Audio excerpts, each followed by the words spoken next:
Hi, my name is Erica Romero. I did my teacher work sample from Prickly Pear Elementary in East Helena, Montana. I actually work here. I'm a Title I tutor, so I teach math and reading. Sorry, I have to record my screen because the voiceover will not work, unfortunately. So kind of the community about East Helena. It's 5 miles from Helena. The population was about 1900 in 2010. Obviously, it's a growing area right now because we are in a brand new school, which holds first and second grade. The median income here in 2016 is about 56,000. And in 2000, it looks like it's about 31,000. East Helena is a Title I school, which half of our students are low income here.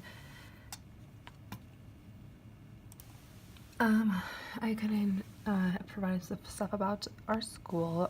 The average teaching starts about 3 years, and we have one second grade teacher who's been in the district for 25 years. Most of our teachers have been here for quite some time. There's no new first year teachers here. Our district has 4 community schools. Prickly Pear holds grades 1 and 2, which was built in 2018, so it's our first year here. We are getting a high school now. It will be built, they just broke ground in 2019. Our ratio, we have 1 male teacher here.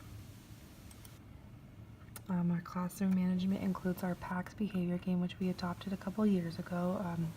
Our classrooms are fully equipped with technology, iPads, Chromebooks, smartboards, and computers.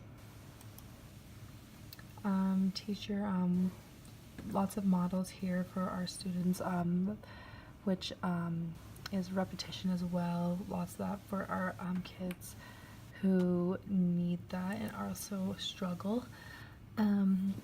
We do lots of review of the previous day with our lessons. I do, we do, you do.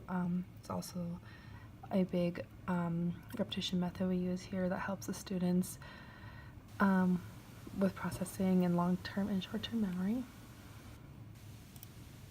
Kind of the implications I added all these into one page and kind of like talked about them. So we are Title I, like I've said before.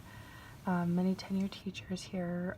We offer bus transportation from school to school. We have shuttle buses for parents to allow easy drop-off for parents. Obviously, we have other supportive staff within our building. We have CSAT, we have outside counselors, and we work with the Prickly Pear Co-op for OT and psychology and speech therapy. I talked about our technology and our behavior game we have here. Other behavior systems are allowed to be in play as well. We offer intervention, math and reading interventions, is which I teach for students who are below benchmark in math and reading. So kind of the lessons I did with my other second grade teacher is we worked on money. So my objective up there was to solve word problems, including dollar bills, quarters,